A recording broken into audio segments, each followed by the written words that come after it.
Good afternoon student.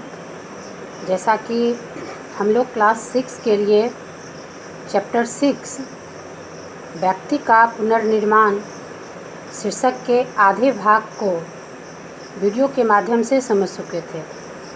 इसमें यह बताया गया था कि व्यक्ति का जो अवगुण है उसको अगर दूर करने का प्रयास न किया जाए तो वह दिन प्रतिदिन अपना रूप विकराल लेते जाएगा और उस अवगुण को मिटाना बहुत मुश्किल हो जाएगा। इसलिए गौतम बुद्ध ने जो ये उपदेश में कहा है कि हमें अपने सद्गुण को दिन प्रतिदिन एक एक करके अपनाना चाहिए, दूसरों को समझाना चाहिए। धीरे धीरे हमारा अवगुण स्वतः खत्म होने लगेगा। उनकी बातों में बहुत समरसता देखी जाती है।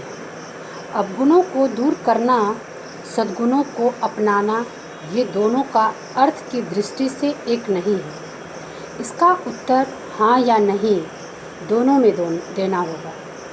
आदमी को व्यर्थ कुछ बोलने की आदत हो जाती है और यदि वह अपनी आदत को छोड़ता है तो वह अपने व्यर्थ बोलने के अवगुण से दूर हटता है।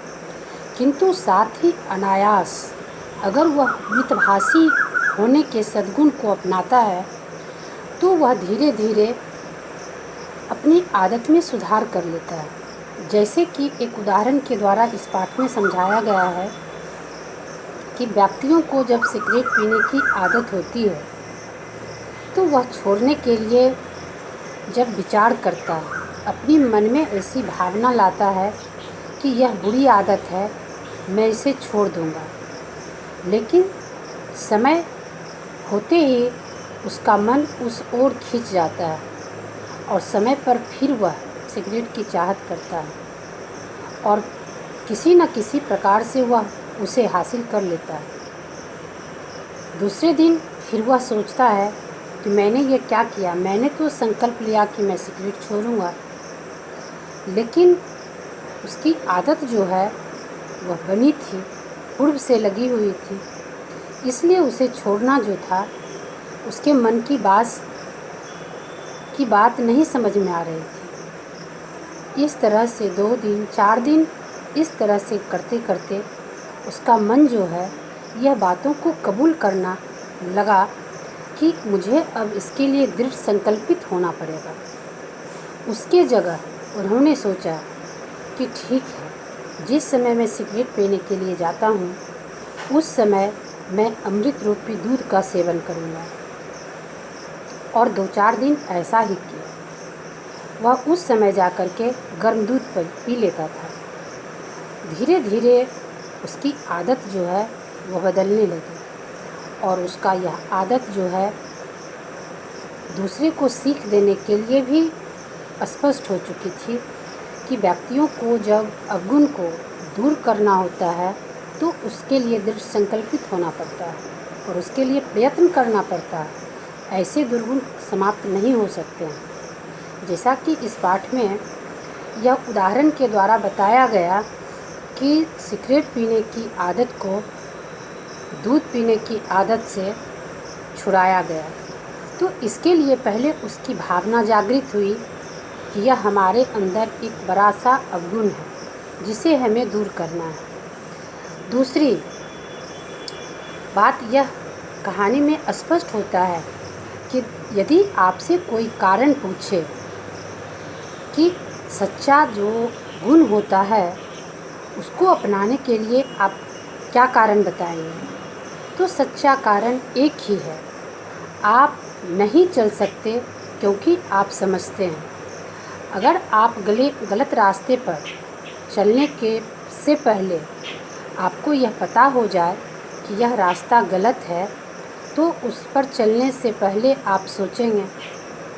यदि आप विश्वास कर लें कि आप उस पर चल सकते हैं तो आप पहले अपने मन को दृढ़ करें कि यह रास्ता मेरे लिए उचित है या नहीं, और विश्वास करें और तदनुसार उसके अनुसार अगर आप अभ्यास करते हैं तो आप में वैसी ही लत लग जाती है। आप किसी अवगुण को दूर करना चाहते हैं तो उससे दूर रहने के लिए दृढ़ संकल्प पहले करना चाहिए। अपने दृढ़ संकल्प को मत छोड़िए, क्योंकि जब आप उससे दूर रहने की कस्में खाते हैं तब आप उसी का चिंतन करते हैं। चोरी न करने का संकल्प भी चोरी करने का संकल्प है। पहले हम उसको संकल्प के रूप में लेते हैं कि चोरी हम करेंगे, और जब हमें उसका प्रतिफल पता चलता है कि यह बुरी आदत है, इसका परिणाम बहुत बुरा होगा, तो भी हम संकल्प ही लेते हैं कि ऐसा काम हम ना करेंगे। तो पक्ष और विपक्ष दोनों के प्रति हमें संकल्पित होना पड़ता है। पक्ष में न सही, विपक्ष में ही सही। तो चोरी के बारे में, चोरी न करने की इच्छा रखने वाले को चोरी के संबंध में कोई संकल्प विकल्प नहीं करना चाहिए, न चोरी करने का, न चोरी से बचने का। हमारे मन को इस ओर वैसी बातों से पहले ही अलग कर लेना चाहिए कि कोई भी गलत काम जो है वह हमें कभी अच्छा इल्ज़ाम नहीं दे सकता है। आपकी प्रकृति चंचल है, हर मनुष्य की प्रकृति चंचल है।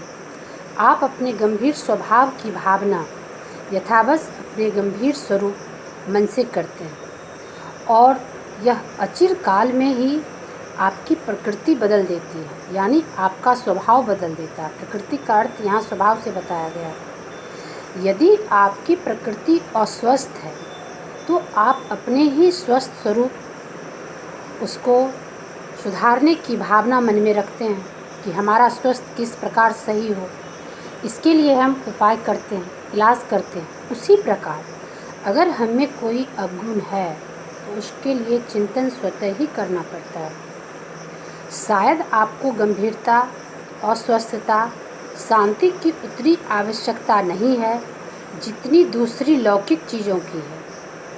उन चीज़ों की प्राप्ति में ही यह नियम निश्चितात्मक रूप से सहायक होगा, किंतु निर्णायक नहीं होगा। यानी आपके मन को वह फैसला स्वतः नहीं दे पाएगा। पहले जब तक आप उसको निर्णय के रूप में सही रूप से स्वीकार न करेंगे तब तक आप उसका निर्णायक फैसला कभी नहीं कर सकते हैं। संसार में प्रत्येक कार्य अनेक कारणों से होता है।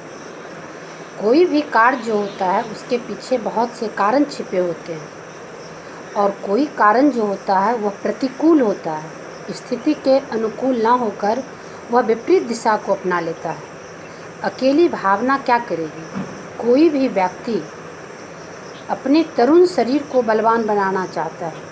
हर व्यक्ति की यह इच्छा होती है कि हम धनवान हों, बलवान हों, शक्तिशाली हों, लेकिन वह अपने स्वास्थ्य के प्रति, खाने पीने के प्रति अगर सही नियमों का ख्याल नहीं रखता है, समय पर नियमितता नहीं बरतता है, स्वच्छता के ऊपर ध्यान नहीं रखता है, अपने मन के ऊपर नियंत्रण नहीं रखता है, तो केवल भावना को प्रबल बनाने से उसकी उपलब्धि नहीं हो पाती है। हर असंभव कार्य के पीछे अवश्य संभव परिणाम छुपे होते हैं, बशर्ते कि उसके लिए हमें प्रयत्न करना पड़ता है। बलवान बनने की सच्ची भावना वही व्यक्ति कर पाएगा जो अपने आप से दृढ़ संकल्पित है, अपने कार्य के प्रति समर्पित है, अपने समय की नियमितता को परखता है। वही व्यक्ति अपने आप को बलवान समझ सकता है। बलवान का अर्थ यहाँ शारीरिक बलवान से नहीं है, उसका हर चीज़ दृढ़ हो। जैसे स्वच्छ वायु और व्यायाम की चिंता वही व्यक्ति कर सकता है जिसके अंदर यह भावना छिपी है कि हमारा स्वास्थ्य बिल्कुल अच्छा हो।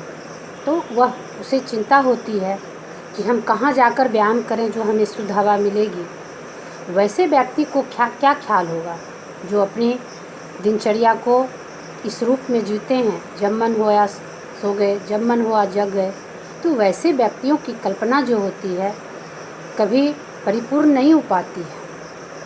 सभी भावनाओं में श्रेष्ठ भावना एक ही है। हर धर्म का एक ही सीख है, चाहे जैन धर्म हो या बौद्ध धर्म हो। हर धर्म में यह बताया गया है कि मानव को अपने कर्तव्य के प्रति जागरूक होना चाहिए और बिना कर्म किए हुए कभी फल की इच्छा नहीं रखनी चाहिए। तो इस व्यक्ति के पुनर्निर्माण में जो सीख दी गई है आपको, उससे आपको सीख लेना है कि हमारे जीवन में जितनी भी अच्छे सद्गुण आएंगे उसमें हमारा अपना सहयोग जो है वह सबसे कारगर होगा। इसलिए पहले अपने आप को दृढ़ संकल्पित करें और अच्छे मार्ग चुनने का प्रयास करें। धन्यवाद।